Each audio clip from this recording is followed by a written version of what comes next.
Rowe is also the top-placed home rider. He's currently third, 2.5 minutes behind Lance Armstrong, and a little under 2 behind Michael Rasmussen. Ivan Basso is fourth at 2:40. Jan Ullrich, Andreas Klöden, Floyd Landis and Alexander Vinokourov are in a clutch of riders between 4 and 5 minutes down. Then you've got to look down to 31st for another Frenchman, Sandy Cazard. Last year's race leader and national hero Thomas Voeckler is currently an hour and 3/4 back in 128th. All in all then, good news, it's a bit thin on the domestic front. Here's Ned.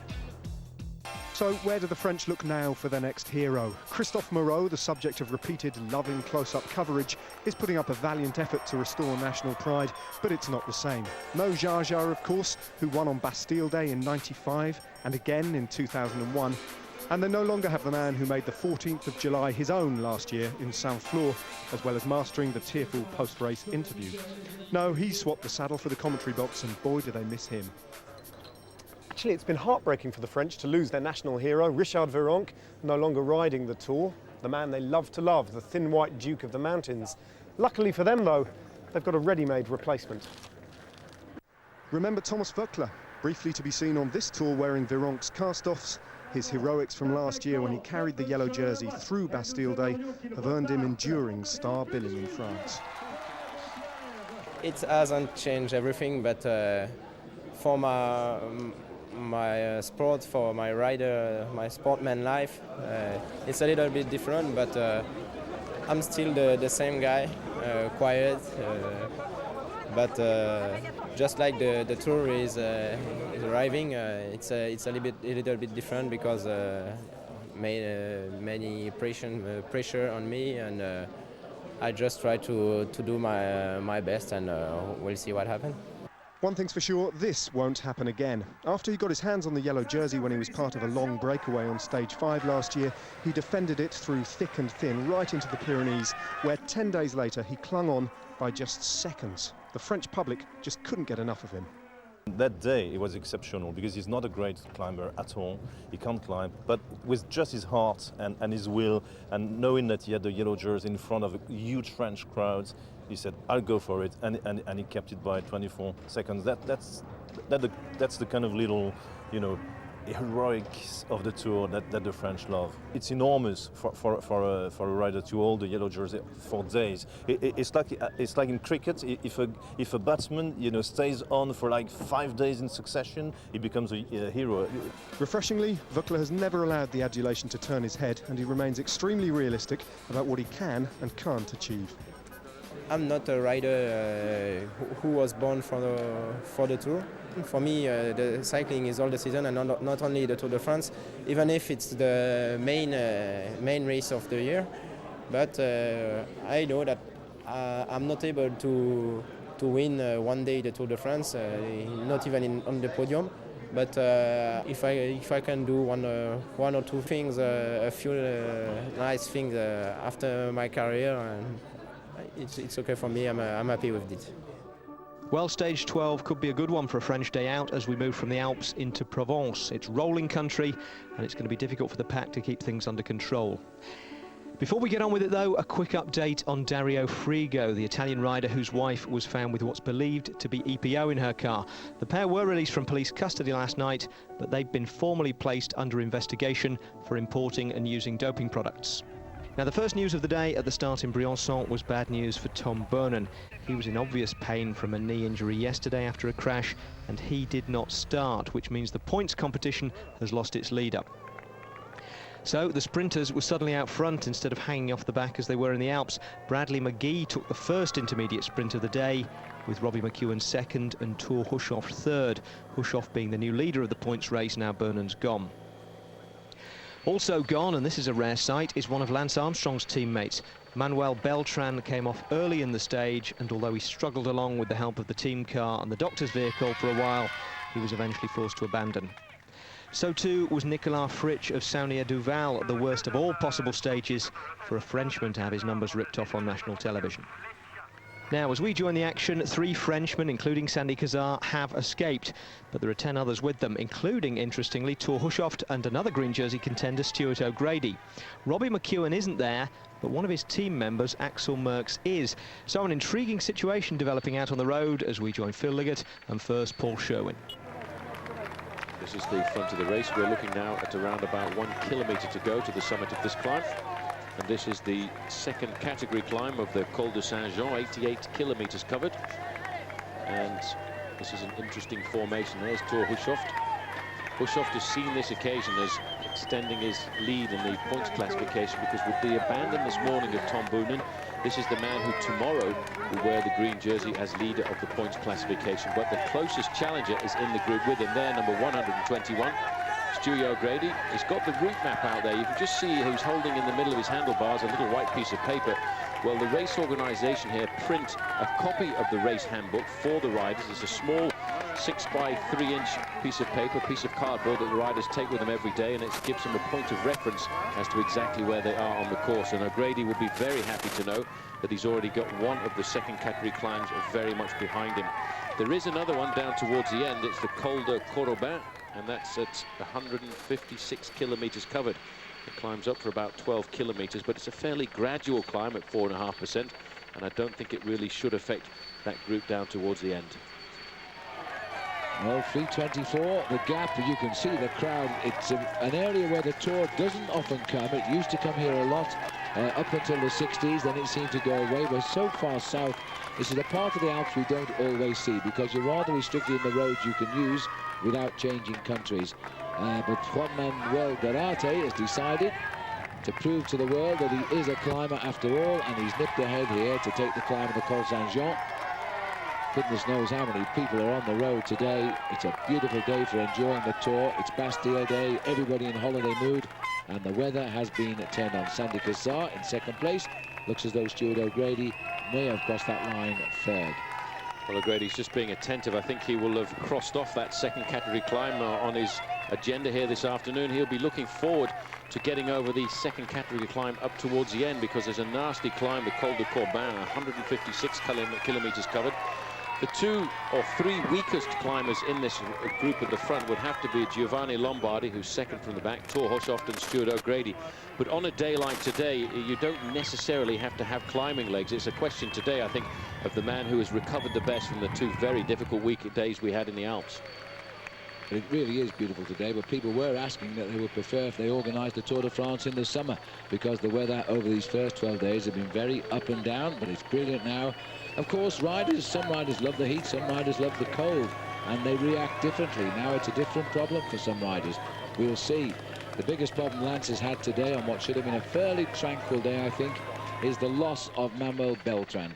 Because here's a rider he relies on heavy, he is a great pacemaker, so solid, never seems to be off form, always willing to work.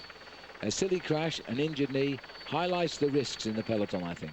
Well, as you say, a silly crash, but that's one of the things that can happen on every day on the stage of the Tour de France, because unfortunately for him, he was the only rider to go down, and the riders were actually going reasonably slowly at the time.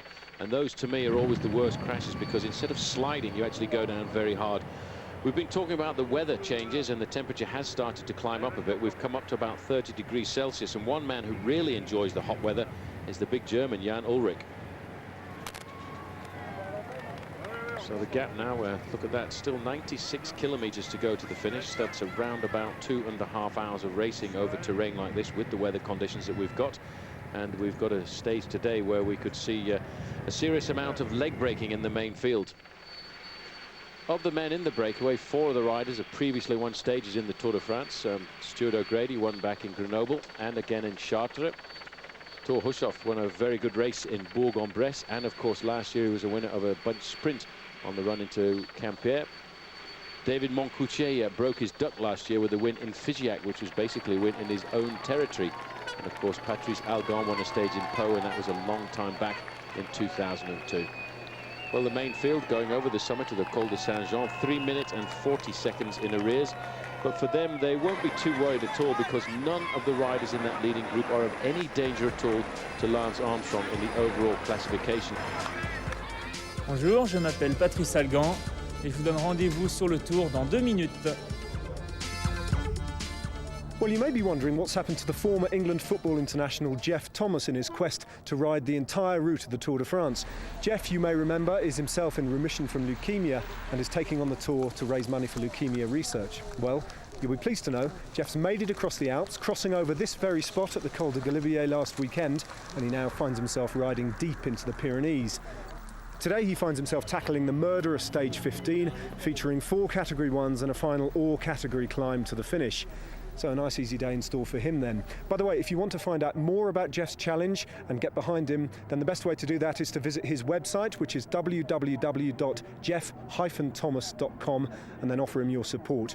By the way, we'll hopefully be speaking to Geoff this weekend as he gets nearer and nearer to Paris. Hey, day 17! I wish. Back to the here and now then, and stage 12, and the sun baking down on the peloton. A very hot afternoon indeed. Now 2 riders have fallen by the way and abandoned since you were last with the race. Robert Hunter from Phonak and this man, Angelo Furlan of Domina Vacanzi, who'd been involved in that 2-man crash on the sprint to the finish line in Karlsruhe. But the rest of them are still up and running and closing in on the final kilometres of today's stage. And this is the town of Digne-les-Bains now, with the peloton at 4 minutes 40, 42 kilometres to race. And I don't think that peloton is going to see the breakaway today now, because they are simply not getting any closer. Well, it's a question of numbers, isn't it, really? You've got only 4 riders at the front end of the main field who are chasing, doing the majority of the pacemaking. And I think Axel Merckx here has got the information that his team is not going to catch up. He's decided to have a go for himself as we go towards the summit of the Col de Cordoban. And in fact, the summit of the climb is just 30 kilometres to go to the end. Well, Axel Merckx tapping out the rhythm. Dad Eddie won here the last time we came in 1969. It would be absolutely wonderful if Axel could do it. He doesn't win many races like Dad did, of course. He won 12 in his life. He's won one this year, won a stage of the Dauphiné Libre race in June. He's been the Belgian champion. He got a bronze medal in the Olympic Games in 2004 in Greece. So he has had an extremely good career, but no one can compare to his father, of course. They're on a little steady drag here. It is quite a drag out of town. We know that because we stayed at the top of it last night, and we were remarking on just how this could cause a little springboard perhaps tomorrow when they came here. Well, they're here now. We knew that we felt there'd be a breakaway, but I didn't think it'd be this big with 13 men. Here comes an attack. Don't think we're too surprised about this. This is a typical move by Axel Merckx. Dad was the winner, don't forget, in 1969. Axel would like to emulate him. Well, Axel will know that. He looks through the history books. He knows absolutely everything that his father did on a bike, and he would certainly like to try and emulate it. This is the slightly steeper part of the climb, and look at this. O'Grady and Hushoft are going straight out of the back. O'Grady's going to jump, though. He wanted to see the position of Hushoft. Those 2 men, they're having their own personal battle here, while Axel knows that if he wants to win the stage here this afternoon, he's either got to get away on his own or win it from a small group. Well, they chased for 14 kilometres, those 2, to catch up this breakaway today. And now they might be throwing that chance away. No, I don't think that's the case. I actually think that Hushoft is not going well on this climb. He's suffering on this climb, but look at his face. Yes. His face is showing all of the signs of pain, but what he will do if he can is try and stay with O'Grady. Big, strong Axel Merckx now setting the tempo at the front. David Moncoutier has come across there in the Cofidis jersey. Jose Luis Arrieta, then Sandy Cassar, then Franco Pellizotti. They're looking back to see what sort of damage they've done. They've put a lot of riders under pressure. Poor old Stuart O'Grady and the man who's with him, Thor Hushoft, instead of fighting out for 1st and 2nd, if this continues, they might be fighting out for 12th and 13th. Moncoutier over the top now. He too is going to try and false company with the front end of the main field. A good move by Moncoutier. Won a stage in the Tour de France last year. Goes around this corner. We get up to the steeper part of the climb now. It really does start to bite in for Moncoutier, but he's taken advantage of all of the moves done by everybody else. That was a nicely timed attack. As he gets over the top, though, it's still 30 kilometres to go to the finish, but he's opened up a very good advantage. And O'Grady, well, he's just got to try and recover if he can, because he's still got to try and think about getting himself some points on today's stage, which will move him ahead of Robbie McEwen in the overall classification of the Sprinters' Prize. But now it looks as if Team Cofidis could be getting themselves the victory here on Bastille Day, because this is a very good move. Angel Vicioso, he too is not quite able to get his foot onto the back end of the bus, and he's struggling to come back up to this leading group, which has slimmed down a fraction over the last couple of kilometers. So that's Pellizotti at the back, Merckx at the front. Well, we knew there'd be attacks here on this climb. I expected Juan Manuel Garate, who's riding very well in the yellow and red strip there, but I suppose being Bastille Day, you do best to put all your money on a Frenchman going for it. David Monautier, who won last year in Figeac, is trying to make it another stage victory this time around. Well, he's had a good season. He was in great form in the Dauphiné Libéré just a couple of weeks before the start of the Tour de France. He finished 6th overall. He had a win at the start of the season too in the Tour of the Pays Basque, but in the first week of the racing, he, like a lot of other riders, took the risk of sitting at the back end of the main field. He's lost a bit of time in the overall classification, but that's not really what's important to him. He's 42 minutes back, and I think for him, he's decided in the latter part of his career that instead of trying to ride high in the overall standings, he's just going to go for individual stages. Right, he's ridden, this will be his 6th Tour de France, the best finish in 2002 of 13th. And that's about where his ability is going to take him, I think. So he's looking now at what would be an extraordinary day for him today. Lance Armstrong has said if a Frenchman wins on Bastille Day, he becomes the latest superhero of the sport. And that's absolutely true. He's got 10 seconds at the moment. The peloton. Welcome back to stage 12 of the Tour de France, just 35 kilometres to go now. Well, before the break, we saw David Monautier on the attack. He's stretched his lead now over the group to 20 seconds on the Col du Cordoban. So we have a Frenchman in the lead on Bastille Day, and will shortly rejoin the race to see if he can carry the tricolour all the way to the finish line. Just time, though, now for a cup of coffee. Well, Chris Boardman has been persuaded to leave the reassuring gloom of his TV truck and to join me outside for a coffee in order to answer a couple of your emails, or do your best anyway. Rick Bartlett from Swindon in Wiltshire has written in with this first question, and it's actually a good one. It's one that a lot of you have been asking. Why is there a lack of British riders taking part in this year's Tour de France? I know we have some world-class riders, but where are they? Well, Chris, you've got a job with British cycling, and you've got a job to answer this one as well. Go on. Well, I'm not sure that I'm actually qualified to answer that question, but yes, we do have some very classy riders. Most of them have been concentrating on track disciplines, and we saw them in Athens last year. Probably most notable is Bradley Wiggins, who actually rides for the Credit Agricole team. Because he rode the Tour of Italy earlier this year, it was deemed a little bit too much for him to do the Tour de France in the same year, but certainly something possible for the future. Yeah, Wiggins is the name that a lot of people will have heard. I mean, you say for the future, can we see him on next year's Tour de France, do you think? I think it's quite possible he could be riding the Tour de France, even likely next year. With one eye on winning the prologue, presumably? Well, that would be the obvious goal for him, and I think he's already starting to concentrate on that. OK, excellent. Here's a slightly more statistical question. It comes from Tony Lane in Radcliffe, Manchester.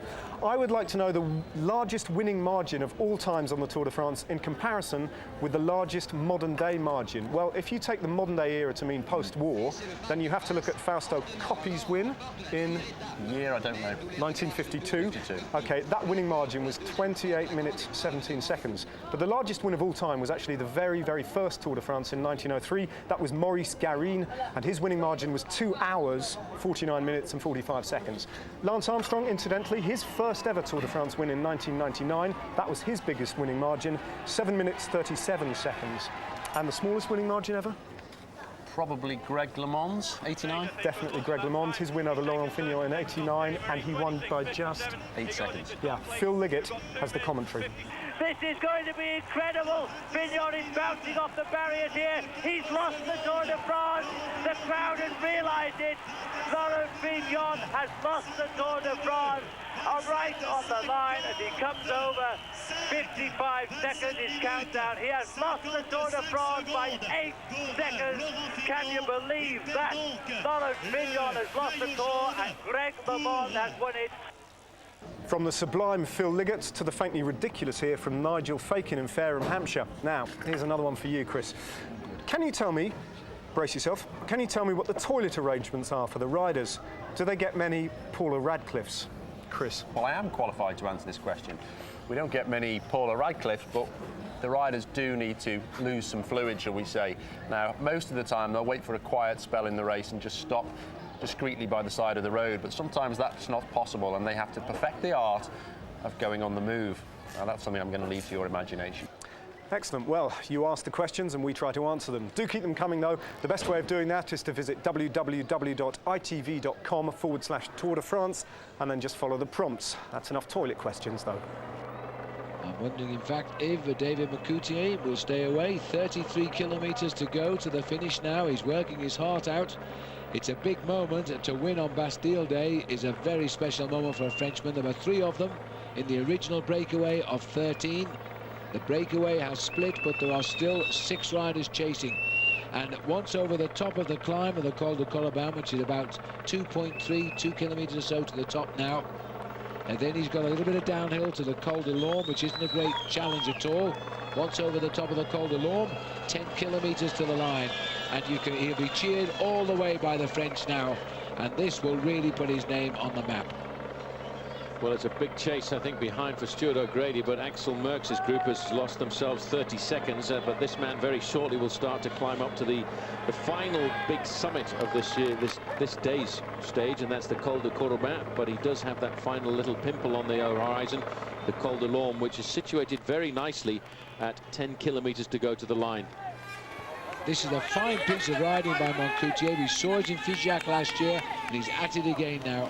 Very similar tactics by him in this year's Tour de France as he had last year on the road to Figeac, because exactly the same situation. He joined a breakaway. They got a big advantage over the main field, and as he got that little bit closer to the finish, he took off. There is the main field just going under that banner, which the riders probably in the leading group thought was the top of the mountain. But sorry to say, guys, you've still got 4.5 kilometres to go to the top. Just looking at 1 or 2 of the riders in the peloton stretching the backs, they probably think they're over the top as well. But the hard bit is still to come here, as we can see. Now, is that the top? I'm not sure even that is top. These banners are put out on the course today. This is Giunti going back. Still a couple of kilometres to go to the summit. Giunti 136th overall at the start of the day. A long way behind Lance Armstrong, but again, finding a little bit of courage there, just getting out of the saddle. The gradient has got a fraction easier, so he picks it up. The team manager's cars come by him, and he will hope that before they start the descent, he will manage to integrate the group. So the peloton at 6:28, 31 kilometres, 20 miles to race. And the peloton are having their first day off now on the Tour de France. They're able to cruise a little bit here. This is the rider who decided Bastille Day was for him. David Monautier, 3 hours, 40 minutes in the saddle, and there's still a chance he's going to win it. Well, he's setting himself up to have a very big advantage here, but he still, once he gets over the summit of this climb, got a long pursuit down towards the end. And it's not really that easy, because he does still have to face up to, after the summit of this climb, the climb of the Col de Lorme, which goes up for around about 3 kilometres. But he will be very motivated here this afternoon, because this is the Tricolore Day. This is the Bastille Day, the 14th of July, the day that all of the French want to win on. And he may well be able to do that, just as Richard Virenque did last year on the road down to Saint-Flour. And what a difficult day that was as well. It certainly was, but Saint-Flour is always in a difficult part of the world. But he got the victory then for Bastille Day. The French have not had a victory yet in the Tour de France, so now is the day to have one. 40 seconds to the pursuers, 1:35 to the remnants. Thor Hushoff dangling in 1:50. The peloton, they'll be heading out towards 7 minutes. Grady will probably be a little bit saddened by the fact that he wasn't able to stay on the back end of this group. He was hoping so much this afternoon that he'd get himself a big lead. And there you can see that is O'Grady. I'm looking to see where Thor Hushoff is. They've been joined there by Stefan Schreck. Stefan Schreck was a few moments ago riding alongside Thor Hushoff. So now there's a 3-man chase group behind the group of Axel Merckx. It's Stefan Schreck, Giovanni Lombardi, and of course Stuart O'Grady. Just looking at the excitement here on the faces of the French as they cheer the leader up this mountain. They're trying to drag him over the top now. There's the banging on the door, because that is the top of the Col de Colobane. 31 kilometres now. A lot of it is downhill. Watch these descents here. They're very narrow and sinuous. This is the chase group. It's not a big time gap just yet, as they now come up towards the top. Cheers there for Bobby Julich. The French flags, Norwegian flags flying on the right, as Axel Merckx has virtually set the pace all the way up this climb. Garanti is planning on his best finish here too. He's in second behind Merckx. Merckx looking to see if anybody's going to come through and steal the points. I think Garanti might have a go, and he is too. He's taking second place. He's climbing up the King of the Mountains with that. Merckx over in third, and little Arietta hanging on at the back. Well, 1:35 across the field. They still have a chance to catch him. Hola, soy Juan Manuel Garate y seguimos viendo el Tour después de la publicidad. Hasta pronto. This is the final climb of the day. Once he goes over the summit of this climb at the Col de l'Orme, actually they're telling us it's 9.5 kilometers to go. Move now by Angel Vicioso. Good move by this man from Liberty Seguros. Axel Merckx is the man taking up the pacemaking behind. Merckx there, covered by Sandy Cassar, covered by Juan Manuel Garate, the champion of Spain, and then Patrice Algon.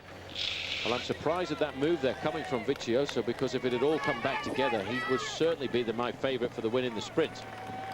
Well, you know, Paul, he's been doing a lot of gesticulating, giving us the impression he might be feeling the pace. He is tired now anyway. But he made the move, maybe just to try to get them going, because he sensed now the gap is back to 40 seconds. It's a good move by this man. All he has to do, the interesting thing about being in a lone breakaway like this is you ride at your own pace all of the time, whereas behind in a breakaway, there's an acceleration and a deceleration. So his average speed is probably just locked in at about 42 kilometers an hour, whereas behind they'll ride at 45, then 38, and their actual average speed might be a kilometer an hour lower than his. Well, there is a hint of the crowds that we're going to see as we race into Digne-les-Bains. This will be the 10-kilometer banner to come now. As he comes up to it, he's still on the Col de l'Orme, but very shortly the next banner will be the top of the climb. He should get that. Look at the crowd here now. He's got 500 meters to go to the summit of this climb, and then it goes down all the way to Digne-les-Bains, and it should, over that distance, take him around about 12 minutes. Merckx now wants to have a go. He wants to get off the front. Matched very admirably there by Sandy Cassar, who's actually been pretty good over the last couple of kilometers. And of course, Angel Vicioso getting up there. Look at Merckx. He wants to, he's going, he's actually opening up the gap. Well, this is a huge effort by Merckx, and it's not to get second place over the hill. And you know, the big surprise of the day could be Angel Vicioso, the rider there who can sprint, is now nailing every attack down. He's gone over there in third place. Alga is in fourth. Pelazzotti has gone fifth. Well, this is the top of the climb for the man who has led for the last 20 kilometers.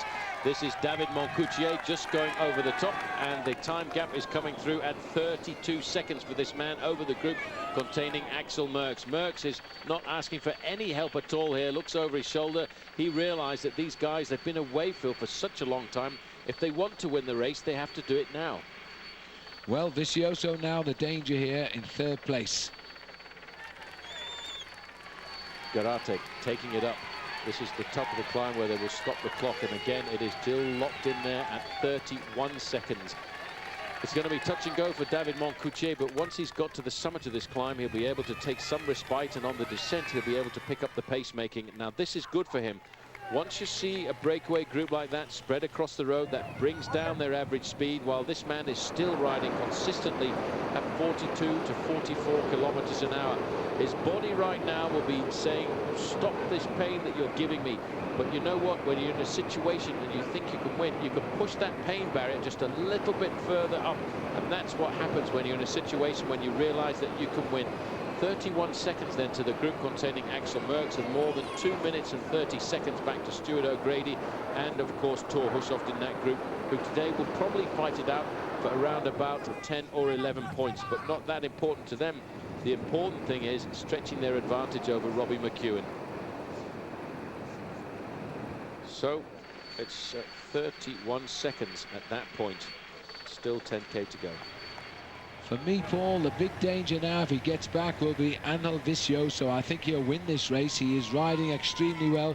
He's never finished the Tour de France. He crashed out on stage 6, 2003. He abandoned on stage 10 last year, but he is a fast finisher.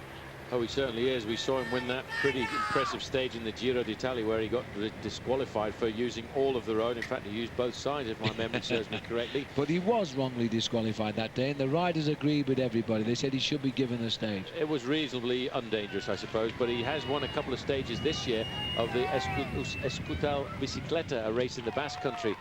Stuart O'Grady and his group come up to the summit of the climb too, and they are a fair distance behind. But O'Grady, I think, will be quite happy, even though he hasn't managed to win himself the stage here, because he knows that Team Cofidis have got a lot of publicity out of today, especially the 14th of July. Somebody's going to have to attack, because otherwise they'll be victims of the sprinters.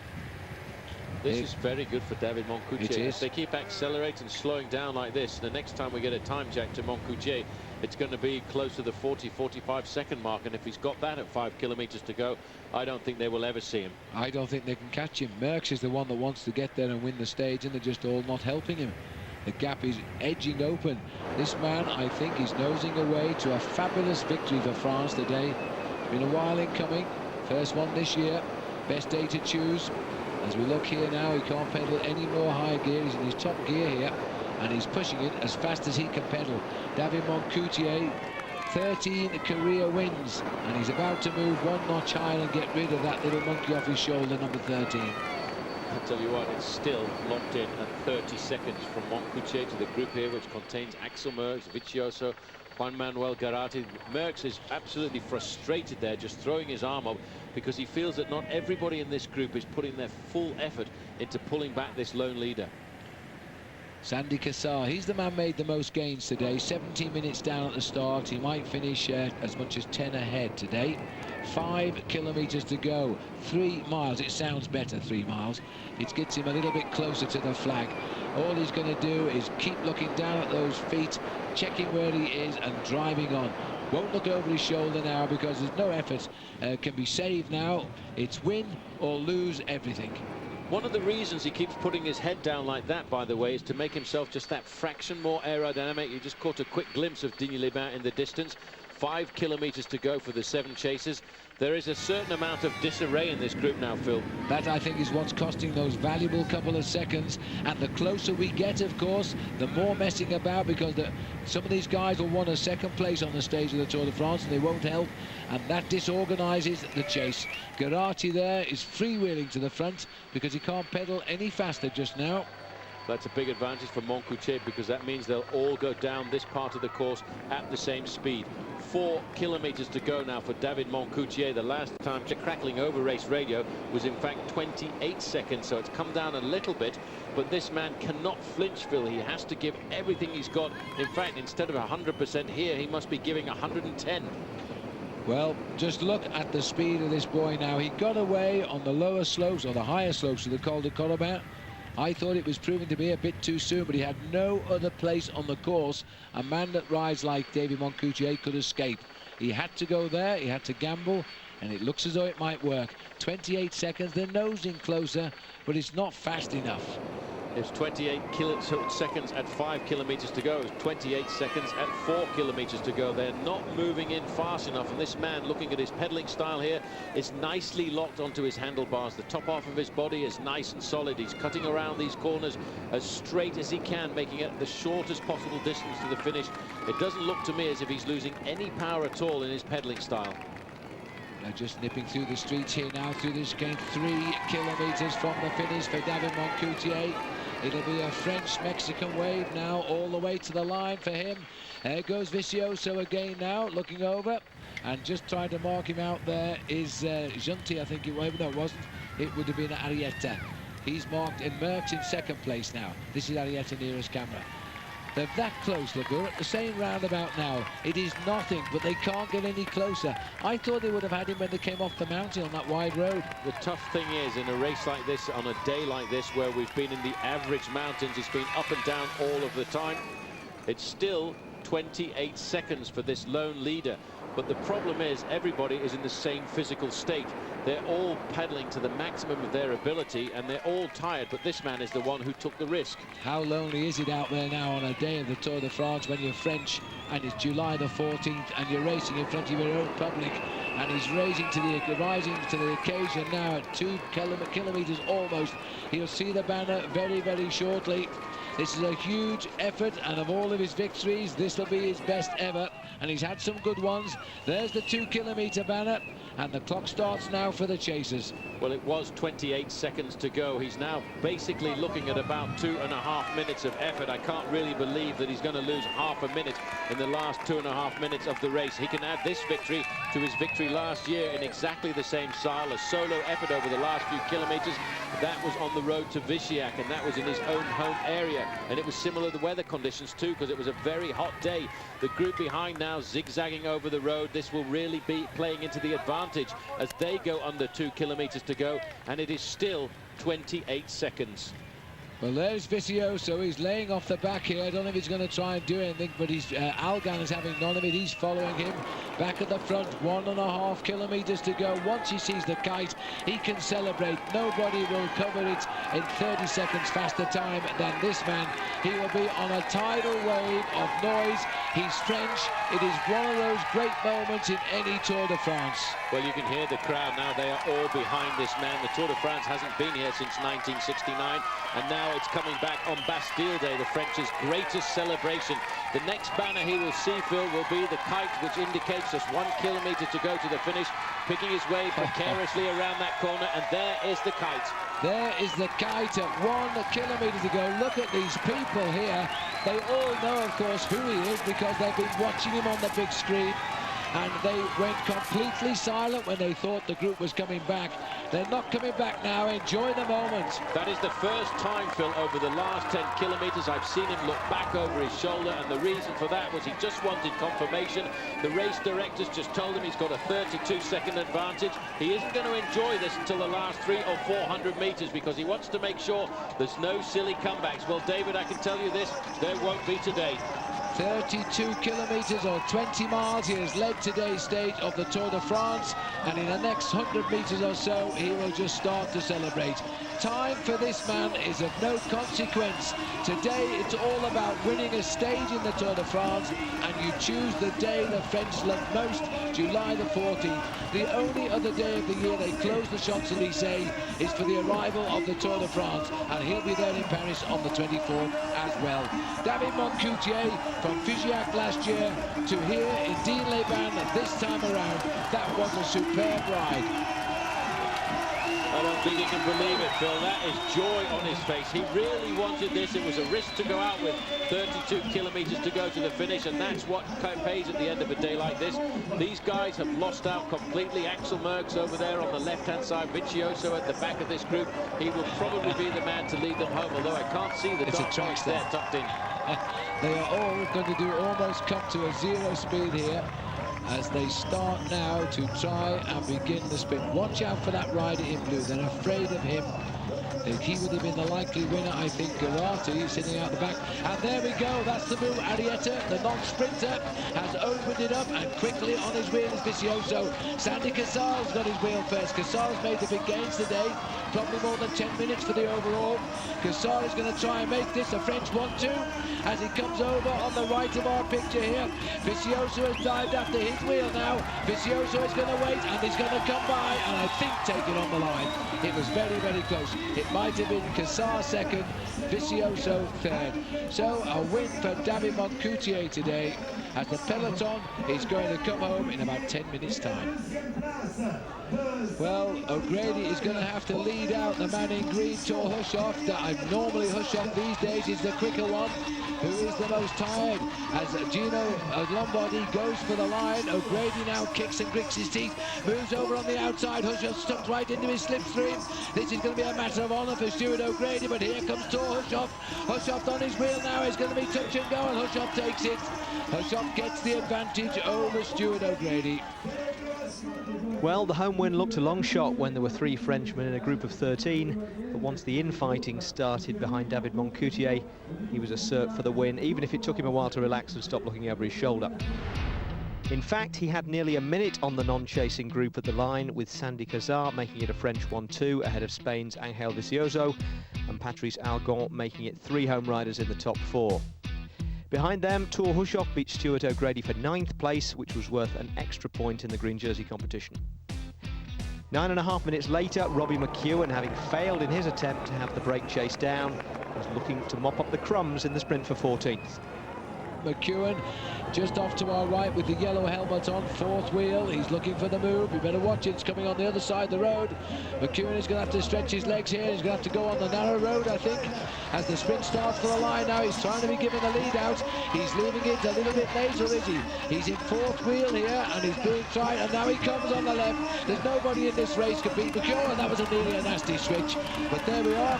McEwen takes, I think Foster got second. Robbie picked up 7 points for that 14th place, compared to the 12 Tor Hushoff got for finishing 9th, and behind, safely out of the way of that late flurry of activity, were all the big names.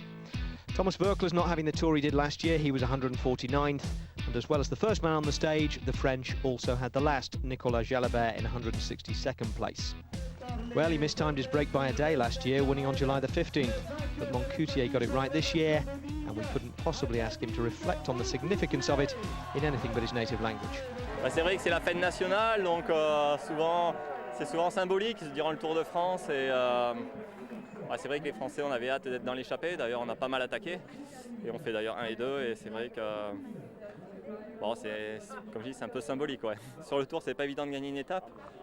Souvent, c'est les costauds qui gagnent, les sprinteurs, donc grimpeurs sprinteurs. Donc après, pour les baroudeurs, il n'y a pas beaucoup d'étapes, et donc il faut pas les louper. Les occasions, faut pas les louper. C'est vrai qu'aujourd'hui, je me suis dit que c'était aujourd'hui ou jamais, et je suis vraiment allé au bout de moi-même pour la gagner. Yeah, I said David I was going to attack at the bottom of the climb because I knew half the bunch would be chasing me. So you know, I said as soon as I get caught, you counter-attack, and it's not often that you say something and it comes off, but you know, hats off to David. It was an awesome ride. The objective of the day was to win the stage, and we've done it.